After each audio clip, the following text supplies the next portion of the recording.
I said about 5 months ago that the defense was going to try to say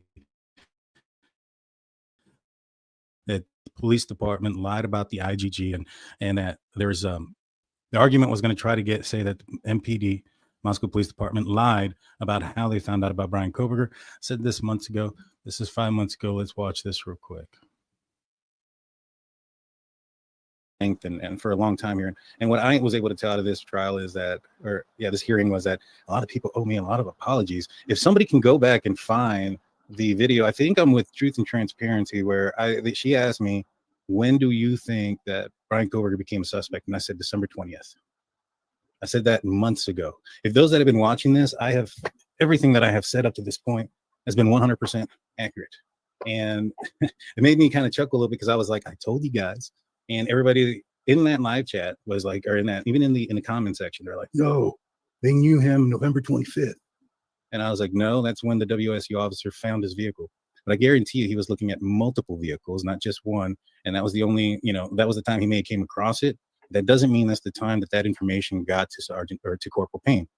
We don't know when that information got there. Now, I told everybody that December 19th is when the IGG came back. And then that's when December 20th is when everything, like I mentioned, that's when he became a suspect. And sure enough, December 20th is when Corporal Payne contacts WSU officer. And, that's when they start getting the ball rolling. The warrant started December 23rd. So every single thing happened after that. So like I said, the IGG was the thing that pointed, the law enforcement towards Bryan Kohberger. And I think that the defense in this case, so I was right about that as well. A lot of people were giving me a lot of slack about when I thought that the Moscow Police Department were on to Bryan Kohberger. I'd mentioned it multiple times months before. I mean, perhaps I know what I'm doing. Perhaps I got a little bit of experience in this and kind of can predict some things that are going to happen. I'm not psychic, but it's just kind of obvious, and common sense and critical thinking. The answers are right in front of you. Well, anyways, so I said that a long time ago that it was December 19th, December 20th. And what we were talking about in this video here is the hearing where Detective Payne went up there and was talking. And it was basically shown that that Sergeant Payne contacted the WSU officer that came into contact with Bryan Kohberger's car on December 20th. And that the reason why is because they got the IGG information from the FBI on December 19th. I've been saying that for months.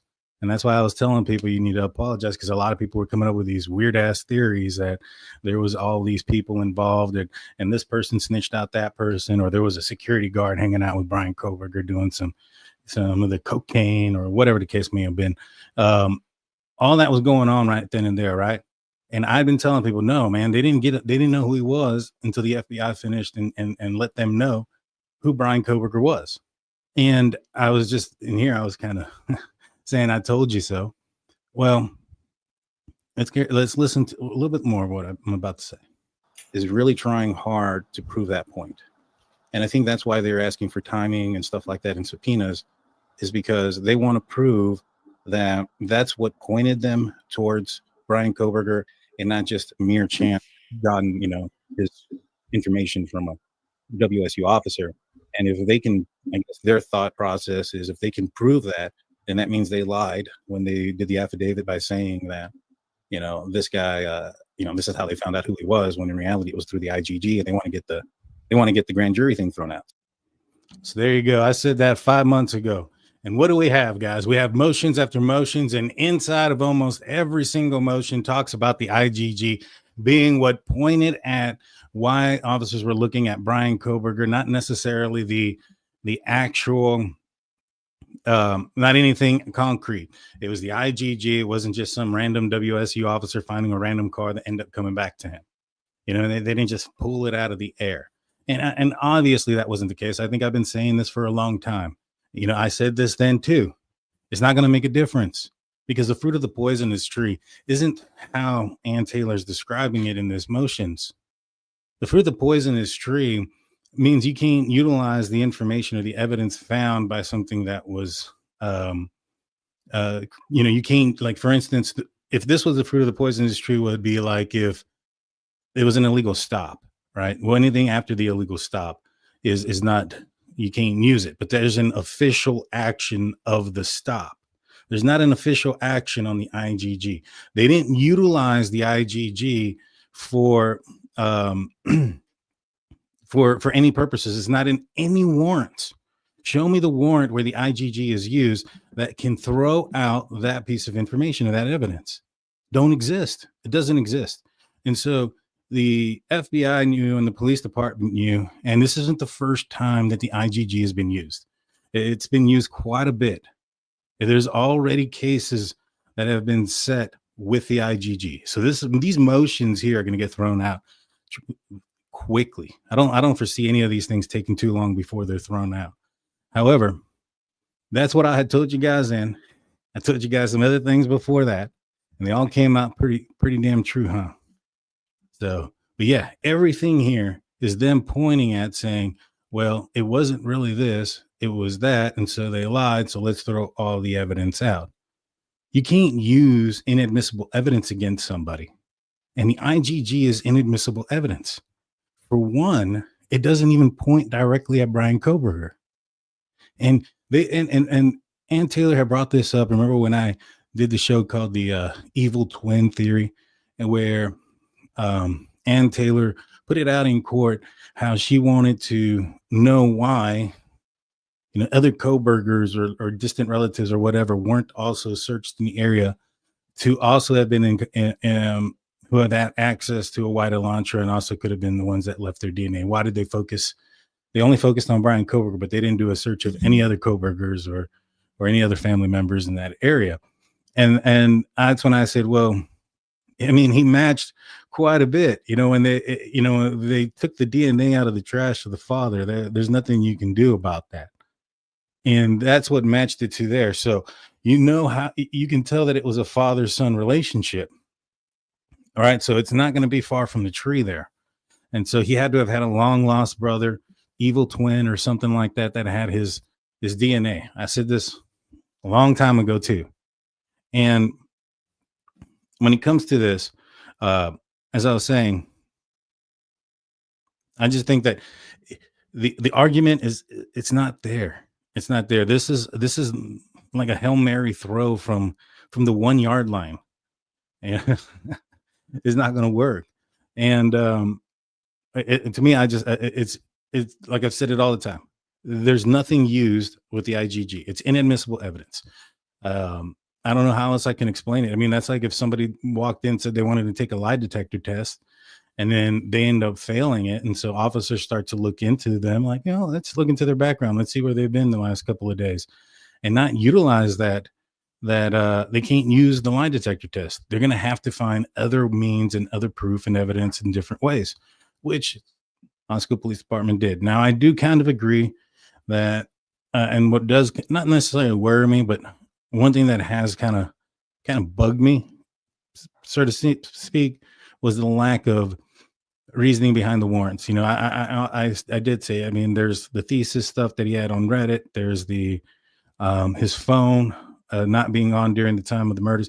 Now, I think that one, if they were able to prove by utilizing the radio towers that phone turned off in Pullman, by doing a poll of all the phones in the area that were on, and then it turned on at another place, then perhaps you can get a warrant for the pings, and then from there you get the warrant for the GPS, and you got it real nice and packaged up there. But you know, anyways, so let's continue here. So in every single one, there was issues here. Now, I was curious about these. We'll go through these real quick. What they want to suppress are a few things. They want to suppress the Amazon, the apartment, Apple, arrest warrant, AT&T first warrant, the cell phone data, Google, pen trap trace device, person in Idaho, person in PA, white Hyundai, and statements made at 119 Lambsden. So I know what everybody's here to talk about. Everybody wants to know about the white Hyundai. Now, here's the thing. It don't take much to kind of determine what these things are, right? If the defense is asking to suppress things, right, that means that there's something against their client. And when we look at the white Elantra, I remember when Ann Taylor said something to the effect like a total lack of DNA in the car. And I always wondered, why would she use that terminology, a lack of DNA? Because a total lack doesn't necessarily mean none, right? And if there was none, this isn't information that you want to suppress. That's in my opinion. If there's no DNA in that car, that is Bryan Kohberger's golden ticket. That is his big hey. And I don't think it's going to work. He had 7 weeks to clean out the car anyways, but that's him, him and his defense team saying, hey, there's, no evidence of them on me or me on them, but it was a total lack of DNA. And so if they suppress this from the state, they can't bring it up, because if they bring up the white Hyundai Elantra and they bring up that there was no blood in it, well, that opens it up for the state to come back and talk again. So, but maybe it's not DNA. Maybe there's something else in there. Let's see. Oh, and there was one other thing that I had seen about this too, about his Hyundai Elantra. It was I have it saved here somewhere. Let me see if there it is. So when they did the raid on Bryan Kohberger's house, the statements are basically, they said that there's some statements out there that were in the media, and that they wanted to suppress them if they were going to be used against Bryan Kohberger because he wasn't Mirandized.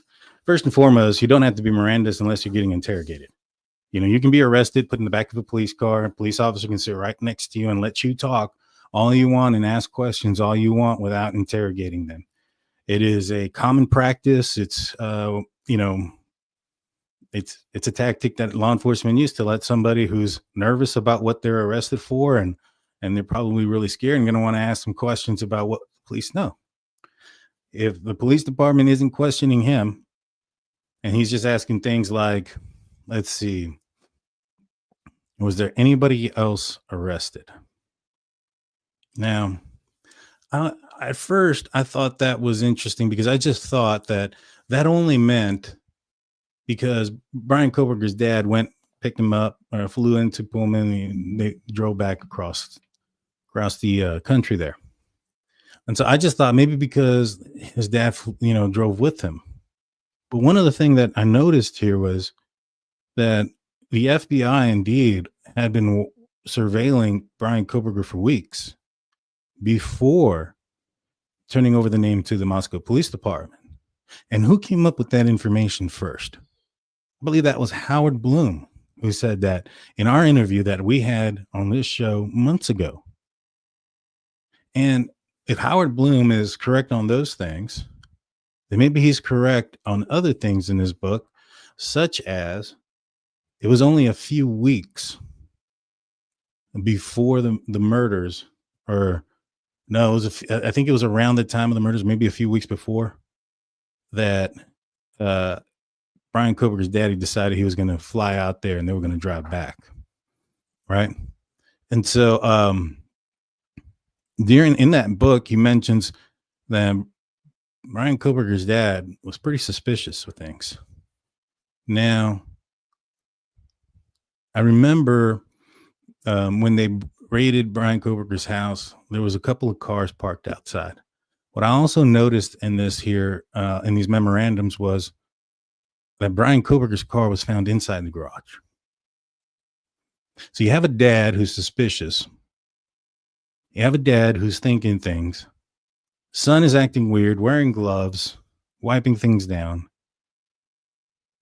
And you allow him you clean out the garage and allow him to go in there.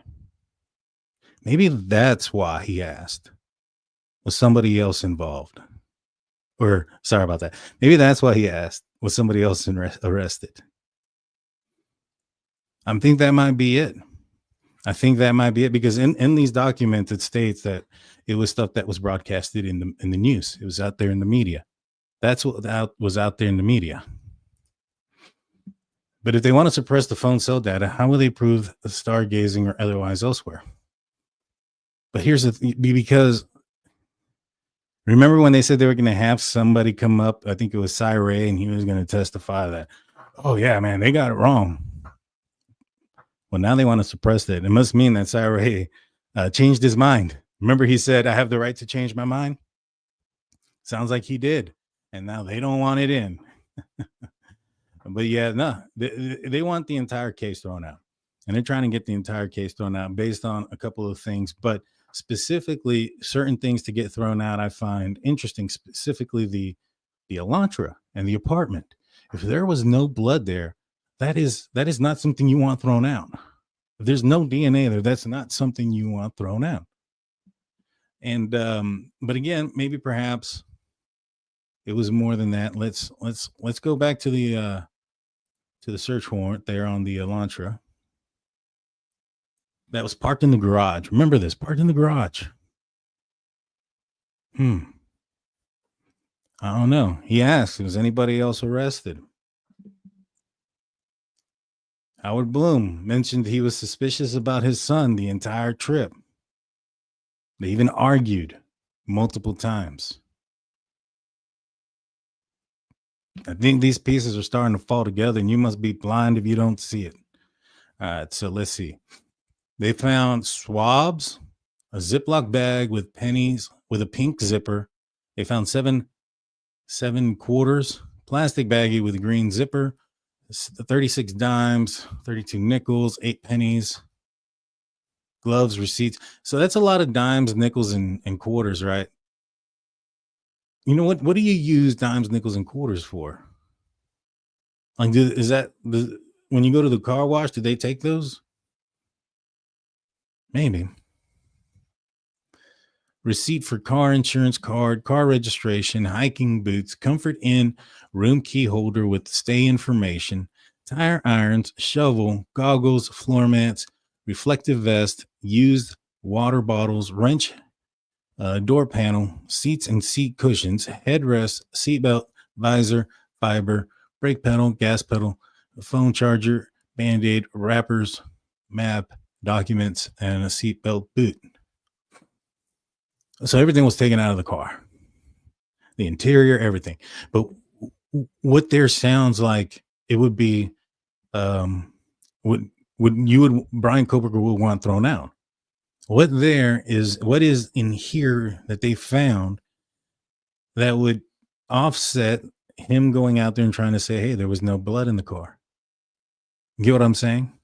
Like, if they suppressed what they found inside the car, and that's the only thing that was suppressed, and he goes to trial, and they start talking about the cars, the video of the car, boom, boom, boom, driving around town, right?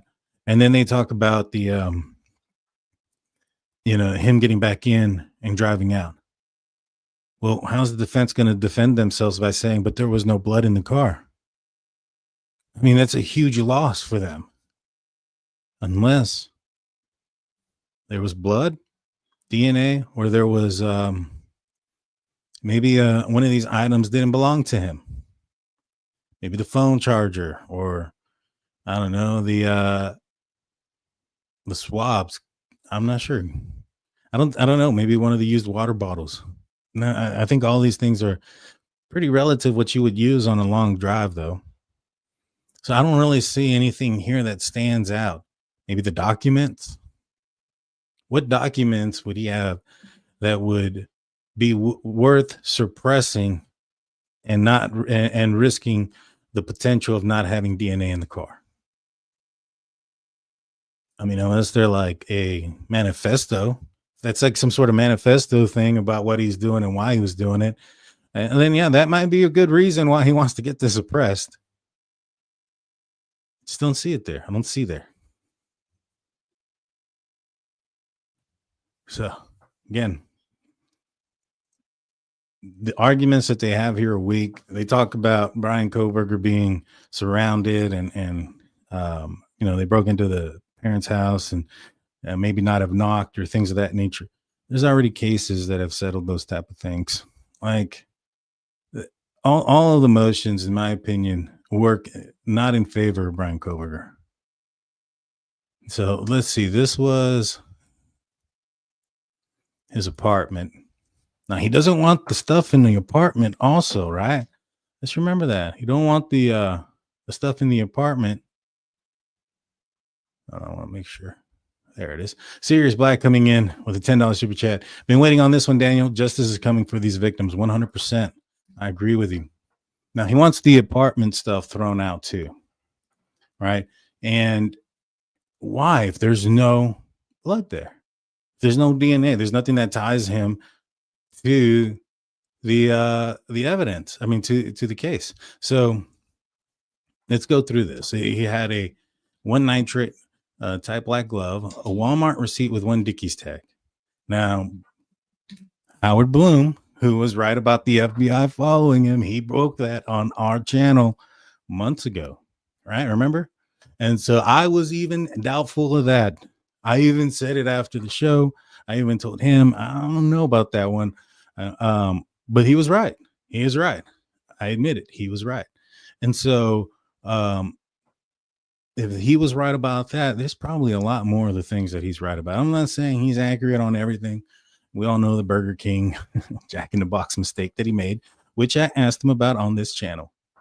And so they want this thrown out. Now, let's see. Nitrate type black glove. The Walmart receipt with the Dickies tag. Remember, that's where I was going. The Howard Bloom mentioned that they found the Walmart receipt and the Dickies tag on top of it. And it was the tag that you tear off from the back of the collar. And he theorized, or said that he was, maybe not theorized, but he said that it was theorized. I don't know if it was him or maybe whoever gave him this information, was that this person had knowledge that if the clothing got found, that they would be able to trace where it was purchased or whatever the case by the tag. And so, it would be a long working thing, but that it would be possible to track down where it was purchased and stuff like that. But I think that this was some sort of memento, of what he committed and what he did, a reminder, right? And so they found dust container from a bristle power force vacuum, 8 possible hair strands. I don't know. Did we ever get an answer as far as who were the hair strands? There's several possible hairs. If one comes back, and even an animal hair, if one comes back, one of the victims or Murphy, I mean, now you got evidence, not just DNA evidence of his at the house, at the scene, but y'all also have DNA evidence of them at his house and in his car or wherever the case may be. And if he took things like a memento, let's just say one of the things that they ended up collecting belonged to one of the victims, I'm pretty sure there'd be their DNA on it also, but that's just as big.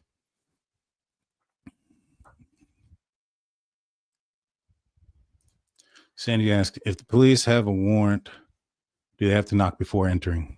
Not if you get a no-knock warrant. I've been involved in those before, several of them. One of them was a dude who was doing really bad things to his daughter and stepdaughter. We had to jump in on that one because that guy was a pretty violent man, and he used to like to get his kids between police officers and himself, so that way police officers wouldn't pepper spray him. It's a complete dirtbag, but that is what it is.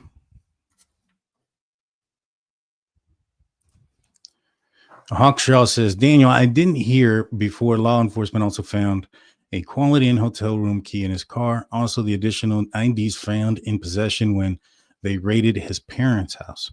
They did find some IDs. I have it on good authority to say that those IDs did not belong to these victims in the Idaho 4 case. Now, I'll leave it at that. You guys can make up your own conclusions of what that meant. So let's see. So all these things here, if there's nothing there, well, there's that computer tower and a fire stick with a cord plug. And I don't know what that means. I'm assuming it's one of the older models, but a Fire Stick TV, Fire TV stick, and a computer tower. So I think those things could have some pretty pretty bad evidence against the defense that they wouldn't want in there. All right. Let's see. And this is what was found on his person. He was found with a silver flashlight. Well, I guess where he was found, in his room or whatever. A silver flashlight, 4 medical style gloves, a white Amazon jean large t-shirt, Champion WSU Cargo's large black sweat t-shirt, pair of black and white size 13 Nike shoes, pair of black Under Armour socks, and Under Armour black large shorts, and an Under Armour black something large, and 1 buccal swab. And so the buccal swab, I'm assuming, is the is where they got his DNA to check on his, make sure that, oh man, they're all right here. Oh no, that's the other one still. But this is the other stuff that they found at his parents' house. They found a knife, a book with the underlining on page 118. I don't know why they emphasized the fact that the 118 page was emphasized there. Why it was underlined. Why emphasize on that? Some people might say it was a maybe it was a college book, or maybe perhaps it was a physics book or a crime book or a novel. What difference does it make to specifically put underlining page 118? So I think that could be used something against Bryan Kohberger. Got a Glock, Smith & Wesson, pocket knife, folder, Acer laptop. So that might be something that might have some man, I can't talk tonight. Some evidence against incriminating evidence against Bryan Kohberger. So I mean, black gloves, black hat, black mask. That's something also. That's basically what the killer was described. Well, I don't know if the killer was described wearing a hat, but I would assume so. If they didn't see his hair and they didn't describe his hair or the shape of his head, I mean, the shape of his head's pretty obvious. Looks like Frankenstein's monster. But yeah, I mean, I think you would just be able to say that unless he was wearing a hat or the mask he wore covered his eyebrows too. No, not covered his eyebrows, but one that only had his eyebrows, like a ski mask. They didn't really say ski mask. Why would you keep clothes from the crime you committed it?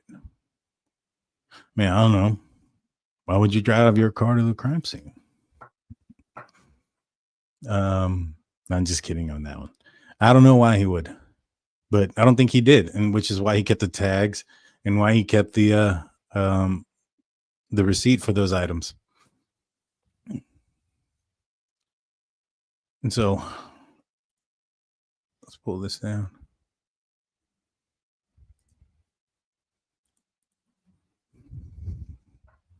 So they want to suppress the genetic info. They also want to suppress the Amazon stuff. Well, it could be incriminating on his Amazon stuff that they want to suppress it. Because again, if they are accusing Bryan Kohberger of purchasing a knife off of Amazon and there's not any proof of that there, why would you want to suppress it? You would want to make sure that information is out. Right? Motion to suppress Apple.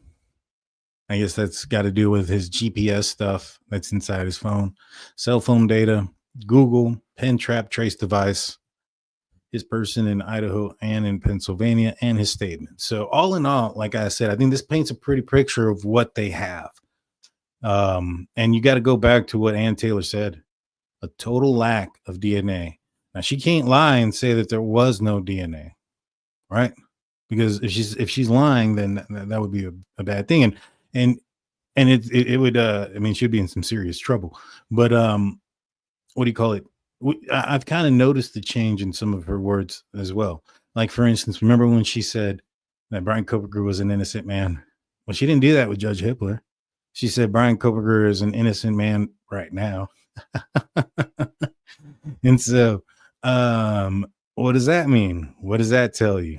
Maybe perhaps that when she uses words, you got to be careful as what she means, because she's really good at using them and tricking some people into thinking that there's something more than they are. But yeah, she's using some pretty words there, but she didn't say there was no DNA in the car or the apartment. She didn't say that. She said a lack of DNA. What does that mean? Now you want to suppress the biggest supposed evidence you have that proves you're innocent. You know, everybody would tell me, everybody, how many of you guys gonna owe me an apology when they find DNA in the car? For everybody that was coming in my comment section saying, oh, hey, Danny, aren't you gonna change your mind because you said if they didn't have DNA in the car? Hey, it looks like they may have some. You know, and you and I think that there might be something there. I mean, this is just my opinion. When you have Howard Bloom, who was right about the FBI watching them for several weeks before giving up that information to law enforcement or to Moscow Police Department, was right about that. And he was right on some other things as well. He got word from basically Bryan Kohberger's dad's friends and family, from what I can take from the book. Just kind of using the same common sense and you able to deduct or deduce things to make sure to see the obvious picture here. But yeah, he comes out saying that they were following him. He says that Bryan Kohberger's dad had a couple fights with him in the car. Now, if he's telling people that, like, yeah, we had fights in the car, why would you be telling those people that? Now, when would you be telling people? Was this stuff that was told before his arrest, that he was suspicious of his crimes? Or was this stuff that he was telling his friends and family after the arrest? I don't think it'd be after. I think he'd probably be wise to keep his mouth shut about anything and not say any of those things to anybody. So I would assume it was probably in between the time that Bryan Kohberger and him arrived at, or when they left, Moscow, and arrived and his arrest in Pennsylvania. Somewhere before his arrest is when he had these conversations. And then we find out that Bryan Kohberger's car is in the garage. Mommy and daddy's car outside. They're putting baby boy's car inside. It's reported that he says, is somebody else arrested? Maybe there's more to that car being inside that garage by itself, and Daddy Dearest knowing some things than we thought. What would you guys think? How do you guys feel? Let me know in the comment section in the live chat. If you were to find out, and this is completely my opinion, nothing more, right? It is my opinion that on all these things. Let me put this here. But what would you guys think hypothetically if you were to find out that Bryan Kohberger's dad was suspicious of Bryan Kohberger, allowed him to park his vehicle in the garage and clean it extensively and leave it there out of sight? Do you think that would be something? You guys think that's something, or you guys think that don't mean anything? Because I think that's kind of telling a little bit. Not saying he knows anything or anything like that, but him and his wife were also forced to go to grand jury on another murder case. Dana Smithers, who passed away pretty close. And so I think that if you have a suspicious father, enough to tell his friends some suspicious behaviors that he's noticing, to the point where people are even thinking that he was the one that did it. And if he's telling this before Bryan Kohberger's arrest, I mean, what does that tell you? And I'm using the word if because I don't know for sure, but this was what was in Howard Bloom's book, which again, I know a lot of people are going to cry and say, oh man, it's fake, blah, blah, blah, blah, blah. But yet the man keeps becoming right. He talked about the FBI not knowing or knowing Bryan Kohberger a lot sooner.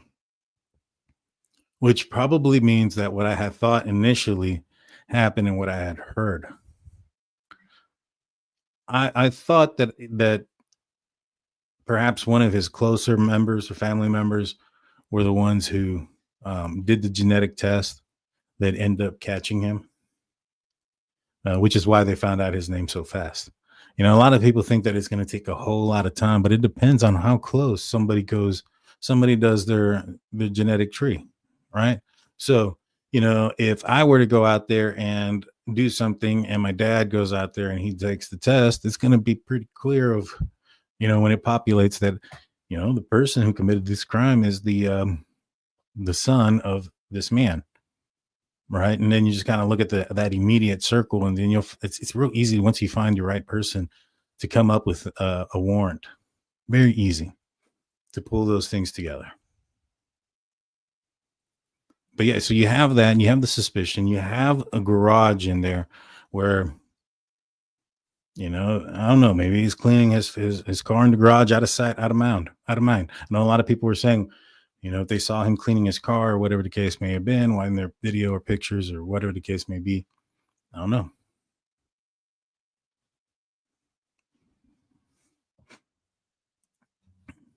What about fingernails on the victim's body? Has mentioned that to at all? In my opinion, if they thought they would expect DNA, what do you think? Thanks for the live. Thanks for the comment there. Well, wonderful. I would assume that if there was DNA under the victim's nails in this situation, I think that it would probably want to be suppressed.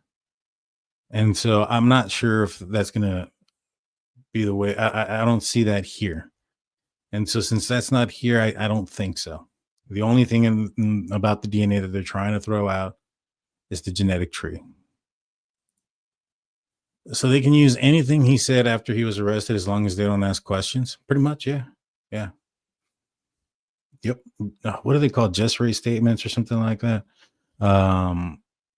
Where somebody just talks. You just let them talk. You don't say anything. You don't do anything. You just let them talk. That is the easiest way to get information out of people. You let the person talk, and they'll sing for you if you know what you're doing. When I was watching Lawyer earlier, I only saw parts of it, but one of the things that he mentioned that kind of stuck with me is the fact that these motions are typically put together in one memorandum. And it made me question, why would she do them individually? I mean, you can individually see what it is that they have against Bryan Kohberger, or at least much of what they have against Bryan Kohberger. And why not put it in one so that way you don't see these titles here? Well, perhaps if you put it in one, it's not that big of it won't be that much of a reading to do. A lot of the stuff that's in there is very repetitive.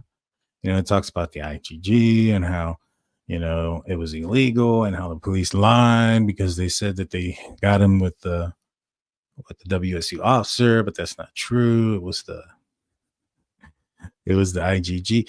Well, the thing is, IGG has been used already. It's been used in cases.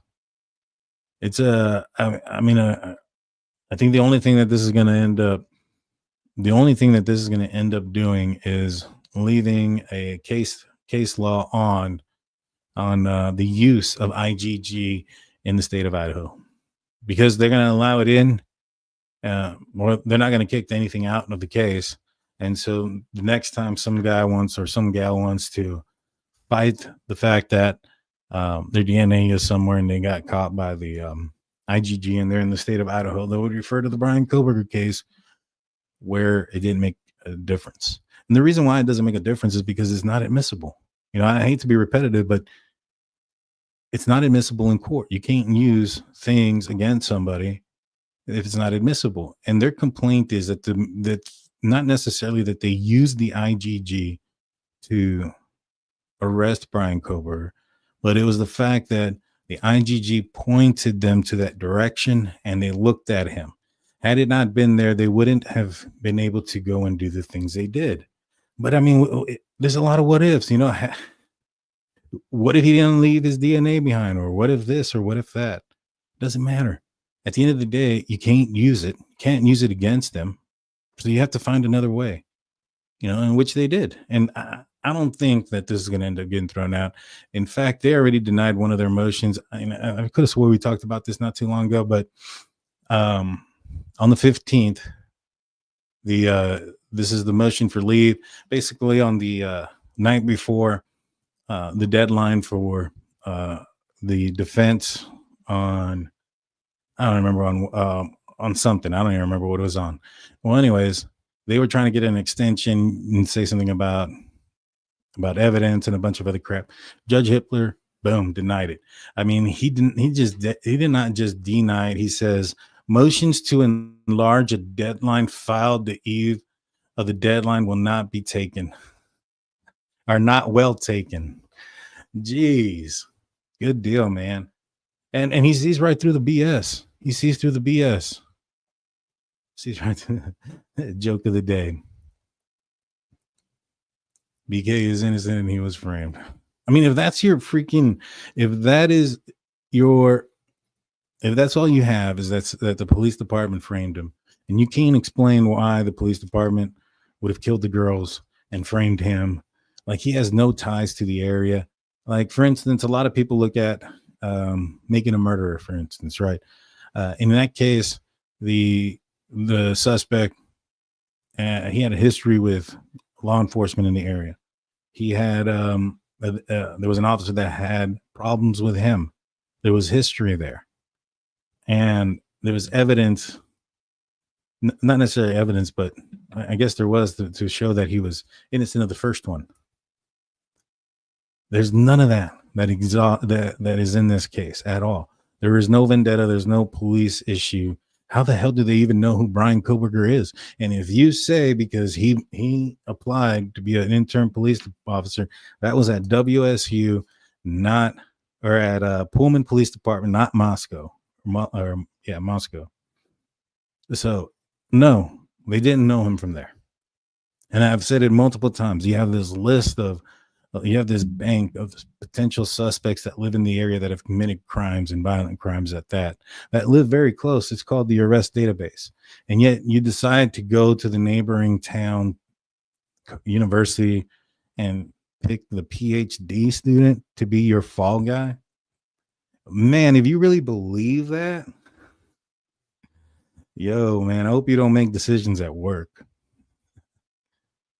Let's see. If Bryan did purchase a K-bar knife and it was delivered to Amazon to his parents' home, chances are his dad saw that knife. And his dad knows he drives an Elantra, so his dad was suspicious. That's possible. I don't think that was the case, though. And the reason being is because there was a warrant for Amazon and a bunch of other places for K-bar knives. And if one would have came back in Pennsylvania and they could have tied it easily to Bryan Kohberger, that would have been real quick to have gotten a warrant for his arrest. I think, this is my opinion again, I think he did purchase it, but in a way that it hid him to a certain extent. Like, remember Rex Huberman? He would go in and buy gift cards to purchase things and buy burner phones to call victims and stuff like that and their family members. He didn't call from his phone. Not a phone that traced back to him. And so for me, I just don't think that if he did that, I strongly suspect that he purchased the fake account, maybe a prepaid card, maybe a gift card on its own, and he sent it somewhere else. Maybe he sent it to Montana. There was a note from Bryan to dad from Montana. That'd be interesting too. I don't know. But if they found an email or account or videos of Bryan Kohberger purchasing this prepaid card or a gift card or however he may have purchased, or put money to purchase the funds or to purchase the item, Perhaps, and this is my speculation, it's probably going to come out true though. Perhaps they traced him back through whatever means he had and ended up coming back to him. There's a lot of stuff that they did after his arrest, right? A lot of people look at the PCA and think that the PCA is everything, and it's like 10% of what they have. You know, that's only the first 7 weeks of their investigation after the murders. 7 weeks of an investigation. And how much of that time did the Moscow Police Department know it was Bryan Kohberger? Like a week and a half? And how much of that time was spent looking for Bryan Kohberger? About 4 days before they got eyes on him in Pennsylvania. And so once they got eyes on him, how long did it take for the arrest? On to 6 days.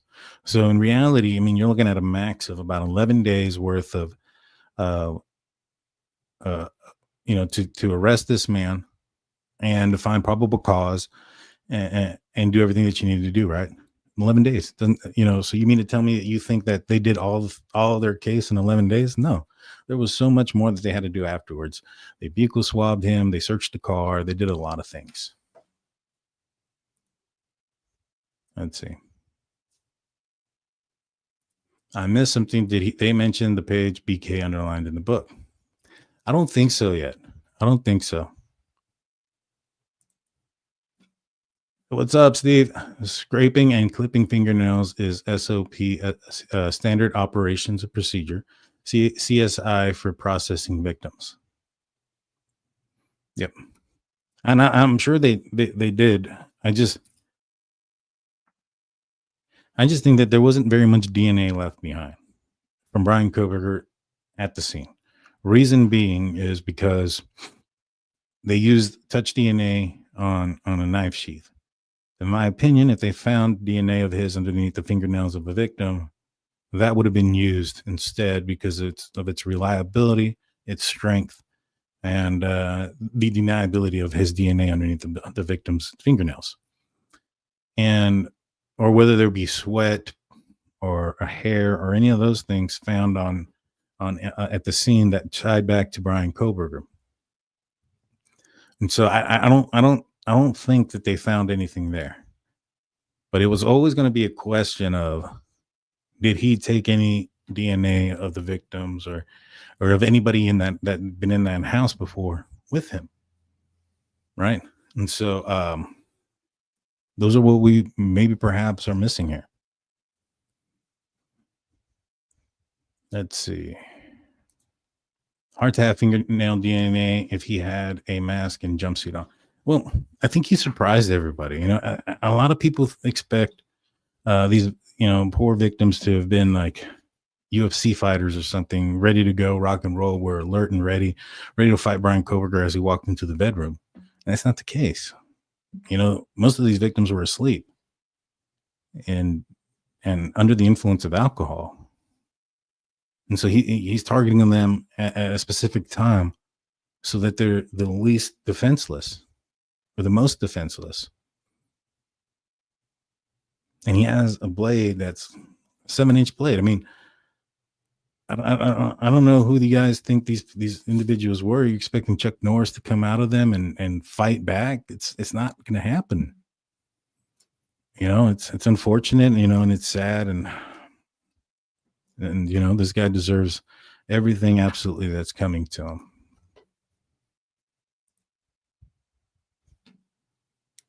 Let's see.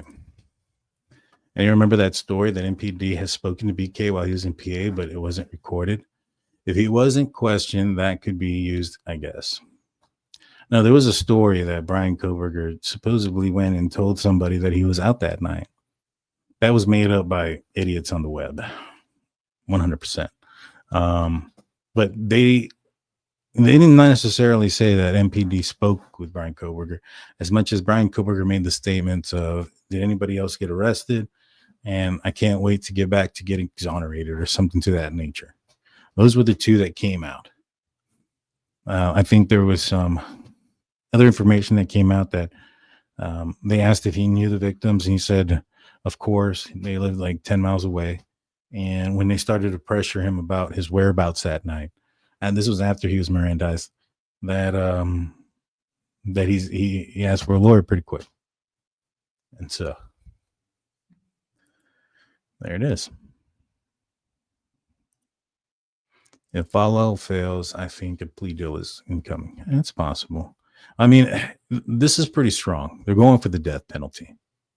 You know, you chose to go to Boise and efforts to get a jury that's probably not going to vote for the death penalty, but then you get a judge that you weren't expecting. I think they were expecting Judge to tag along, but Judge ended up retiring. He's not taking any more cases. I don't know if this last case just got the best of him, or maybe perhaps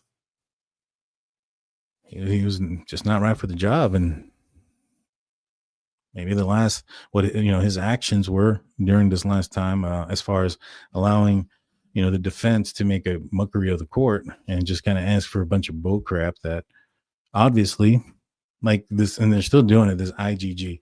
The only reason they're doing this is because Judge allowed that stupid crap in to, if it was Judge Hippler in the beginning, remember, Judge said, as futile as your argument is, I'll look at it. That was his exact words. And futile isn't an encouraging remark, so to speak. And so he looked into it. He brought it in. Now they were questioning and they were asking all these motions and blah, blah, blah. Guarantee you, if it was Judge Hippler, that probably wouldn't have happened. I think he would have said no right off the bat. He's pretty harsh, and he's going to get this thing going. I'm excited not necessarily excited. I'm glad that we had a change there. And I think that when it comes to Bryan Kohberger, you got to be careful what you wish for. I think he had a much better chance of winning a lot more motions and maybe perhaps getting things in his favor with a weaker judge like he had. And I don't mean any disrespect to him. I shouldn't just call him weak. I don't think he was confident. I don't think he was confident in his decisions. He wasn't confident in his rulings, and he was questioned by the defense in what he had power to and to not do, and he really had no pushback for it. And so, I don't know how else to describe that.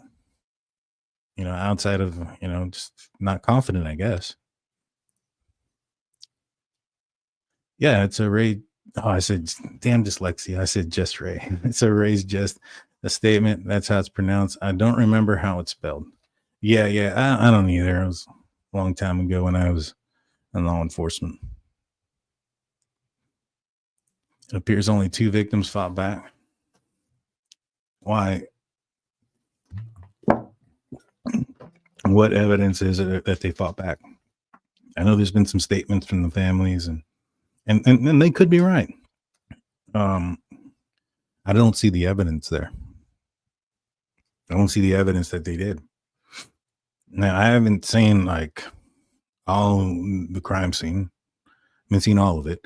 I couldn't tell you. Maybe perhaps they did, but I just feel that if there was any fight back, there would be some sort of DNA left behind on their bodies.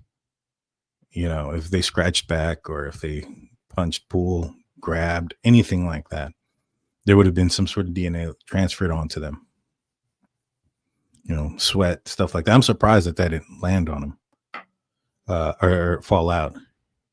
But yeah, I don't see the evidence in it. My theory has always been that he walked in the back sliding glass door, went up to Maddie's room. Maddie's room is visible from outside of the house in the park, in the back area where you park. Even what's his face?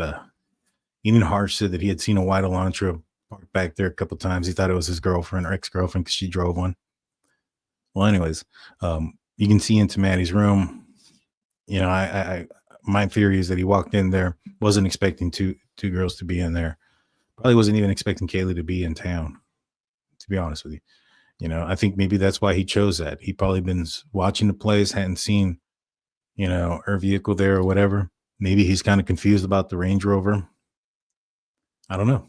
But from what it sounds like is the attack on and Maddie was more precise, and with Kaylee it was more furious. And I don't think that has to do with anything about, like, Kaylee was a target or whatever the case may have been. I think that's just happenstance that Maddie was first on the outside of the bed.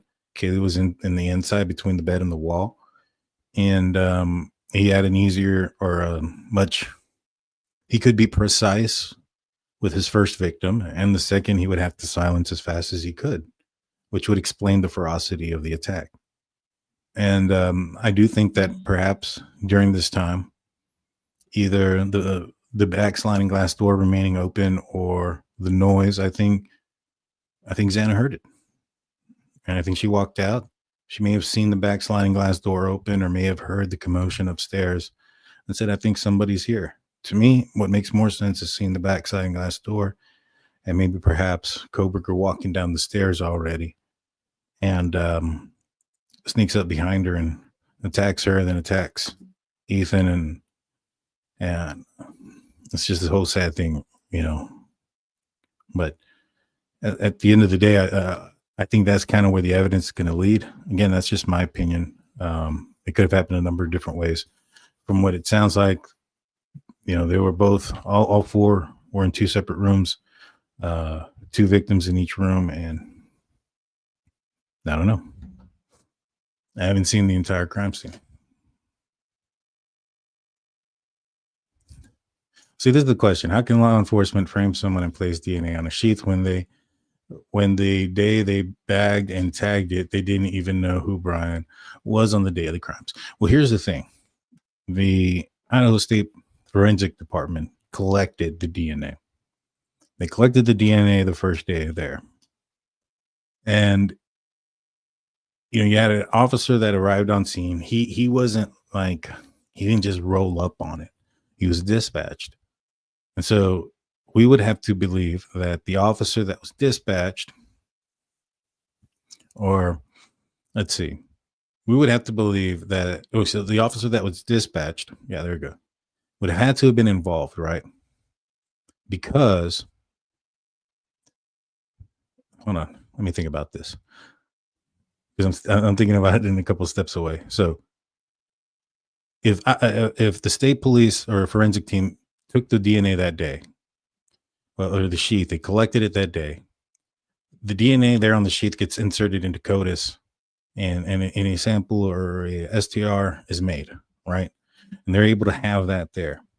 And that's in a national database. So you can't go and change it once you put it in, right? You can't go in there and change the DNA sequence code. So the DNA had to have been there during the commission of the crimes. Now, if they called, the officer in the morning and he shows up and he's not involved in the case, then why would he go to any extent to try to protect or save? Why would he go to the expense of making sure nobody got there to swab anything out or switch anything out, right? Put Bryan Kohberger's DNA there. He probably isn't. And so they would have had to have placed it during the time of the crime. And who would have done that? If you think it's the police that's doing that because they're framing them all over the place, then you would have to also believe that the police are the ones that committed this crime. And what would be the purpose of doing that? And what would be the purpose of framing Bryan Kohberger?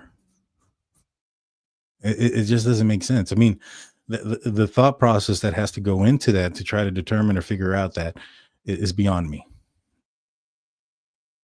I run from cops 24/7. It only appears Kaylee and Xana appeared to be in a position to fight back. Well, Xana was on the floor, right? We don't know where Ethan was. And Kaylee was between the wall and Maddie. I mean, that's about it that we know. I don't necessarily know if that means that they fought or fought back. If Bryan Kohberger is the one who said, "Don't worry, I'm here to help," or something of that nature, that sounds more like torture. He's committing the crime and then, he's doing those type of things. It doesn't. it doesn't sound like they were able to fight back if he's just commonly saying those things. A thud is what was picked up, right? There wasn't the sounds of fighting or kicking or screaming or any of those things that were picked up on that camera from 50 feet away. It heard the dog bark, it heard a thud, heard whimpers or voices, but not screams, kicks, bangs, or any of those things. So I'm not necessarily sure about the whole fighting back thing. Let's see. Innocent people don't need evidence to sell.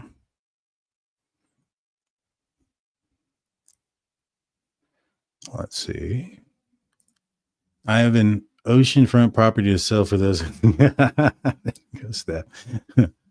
If you guys have a couple questions for me, put a couple stars. I'll probably do this for another about 10 minutes, guys. Hey, Daniel, have you ever used avian? I personally have. I don't even know what that is. It sounds like something to do with poo-poo. Fecal? I have no idea. Honestly, when my law enforcement career was only I was a police officer, just a beat officer out there in a unit and on the street. I wasn't the detective or any of those things. Now I did assist in some cases because I wanted to eventually become that and get there. That was one of my goals. But I found a much more advantageous career path that paid quite a bit more. And so I left that. But at one point I wanted to, and I'll be honest, man. I mean, at first, I did an interrogation on one person and they lied and couldn't get it out of them. I mean, I was a rookie at talking to people and I wasn't good. It took time. I've interviewed probably about, or interrogated maybe like 20 people. It's not a lot. My type of arrests were things that I saw in my plain view. And so, or I was called to, and there was enough evidence to arrest somebody. I wasn't the detective to go and knock and talk on all these houses or anything like that. And so, I'm not familiar with any of that. But when it comes to tracking his car, one thing that I noticed in the Linda Lane footage is that he turns his tires while he's standing still. If they're able to pull the tire, because there's a camera there with a time frame and a vehicle, so they would have easily been able to determine which one of the markings was the potential car. And if they go over there and they find that specific tire marking from the car or from the wheel turning, if they can match that to Bryan Kohberger's tire, that'd be huge too. Let's see.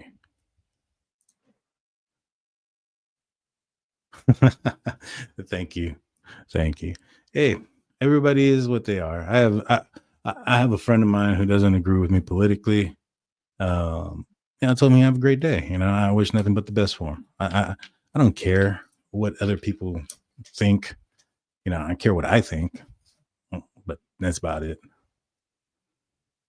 Let's see. But yeah, guys, I mean, I think this is pretty, in my opinion. I know there was a lot of people. I even got some folks that messaged me saying, "Oh, I haven't heard you talking about the new document drop.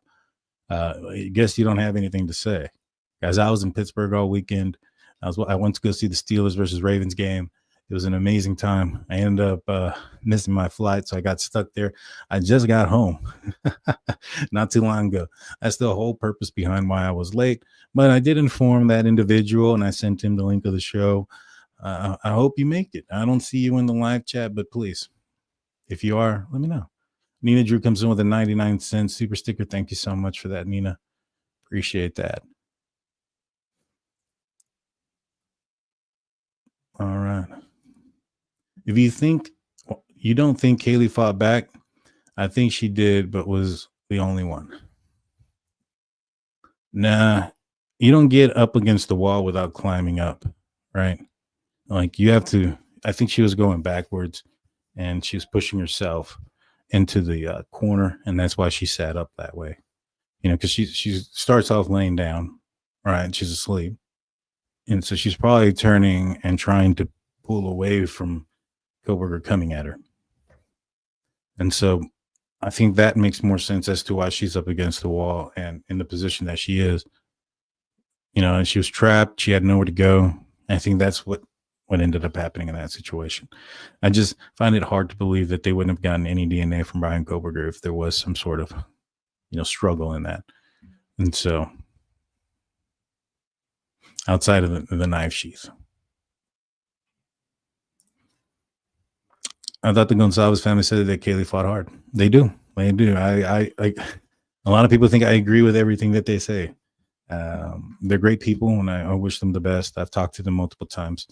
That's one thing that I'm not saying I disagree with them. It's very plausible that it happened.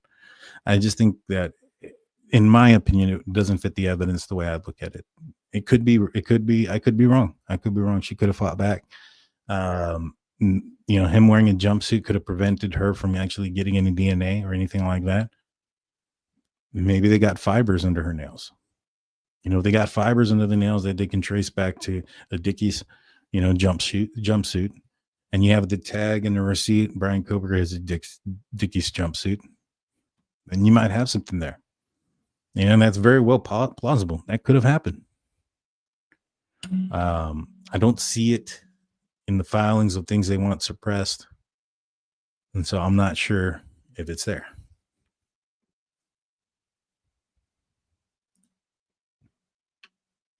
You only went there for one person, Maddie? Possibly. I mean, it's just that that's the one that's closest to the window. And I don't necessarily think like Maddie did anything. Nobody did anything to deserve this, but when you see the evidence, he went straight up to her room from the sound of it.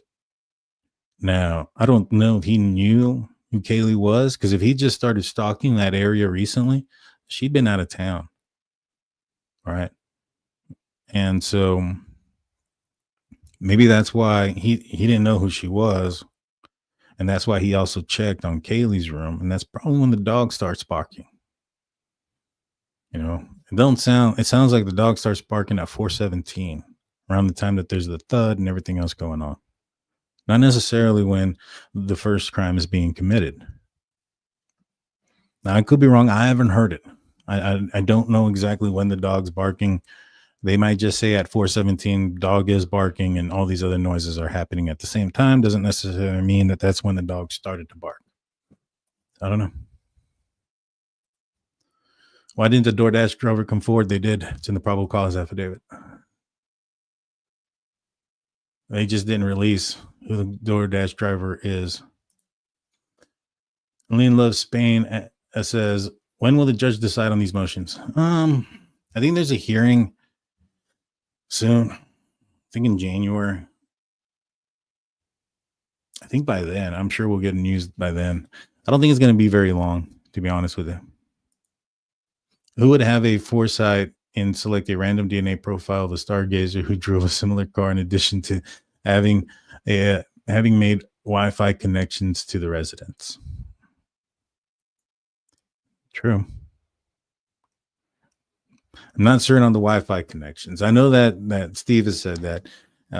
I don't see that in what I've read, though, but it's possible. I just think that, more so than the Wi-Fi connections, is DNA on a sheath that the killer brought in. I think it would be more reasonable to believe that this was transferred by just random chance if it was found on a doorknob or on a handle or something that is in common, and it was mixed with somebody else's DNA. For instance, somebody shook Bryan Kohberger's hand at one point, had his DNA open up the doorknob to go into this party, that Bryan Kohberger wasn't dead. But that's not the case. I don't think we see that here. We see that it's on the item that didn't come in. I think that's huge. But yeah, I'm not sure. Maybe if they did do that, I know Steve has told me that they did. And I'm not saying he's that I don't know. I don't see it in the paperwork that I've seen, but it could be sealed. Very much so. So was the victim's DNA found in BK's car?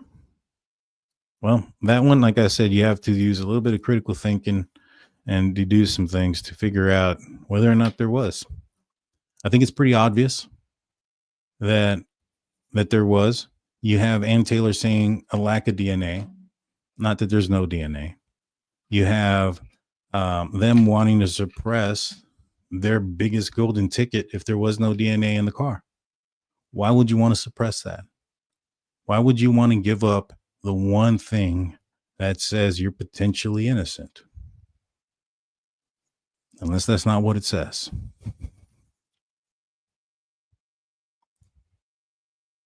Let's see.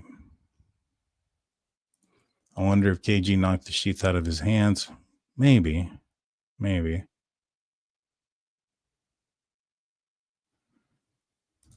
I think he snuck into Xana's bedroom and assaulted Ethan while she was getting DoorDash. Then did hear when she walked back in. I don't think so, because the DoorDash was pretty early. The DoorDash was like at 4:04, before 4. It was like at 4 a.m. or something like that. Around 4 a.m. I think it may have been a little bit earlier. But the DoorDasher had already left. By the time Bryan Kohberger is seen on Linda Lane, his vehicle is seen allegedly going around and parking at like 4:07 is when he parks. So I don't necessarily know or don't think that was the case because of that. I know a lot of people try to say that Bryan Kohberger or the real killer was the DoorDasher. That's not true. But maybe perhaps the DoorDasher did see something. How about them Steelers? You know it.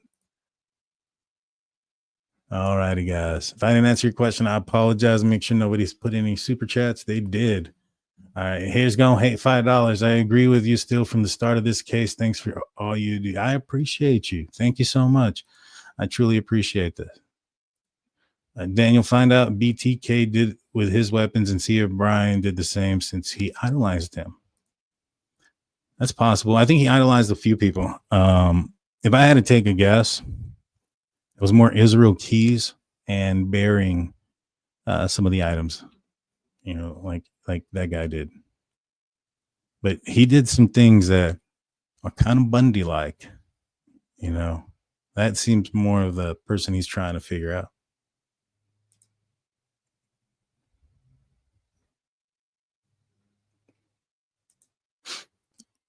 Jackson said that Kaylee was punched and choked. Yeah, it's possible. I mean, if Bryan Kohberger has on gloves, as long as they don't tear in that process, it's not going to leave his DNA behind. But I don't know. Maybe they'll be able to. I don't know. I'm not a CSI guy. I got to get with Steve. Let's see. Right here, another one. We got Ellen Love Spain says, love from Spain. It's 1:30 a.m. Here we go. So going to bed while listening to the rest of the live. Thank you so much. Thank you. I do say allegedly. But at the end of the day, I don't get worried about saying allegedly. And the reason behind that is because Bryan Kohberger is the only person that if he was found, I don't know, acquitted, he'd have to sue me. But suing me probably ain't going to go far for him. So I think the family would sue the hell out of him first. And in a civil law, you don't need beyond reasonable doubt. You just need more or less. So I don't think Bryan Kohberger would win any civil case against anybody because he'd have to go and testify on his behalf, on his own behalf, like OJ did, who did a horrible job at it, by the way, and was found guilty through civil court. And so all these people, like I mentioned before, they think Bryan Kohberger is going to walk out of the courtroom and into their bedroom with the millions of dollars that they got from suing people and do some dirty things. It's not going to happen.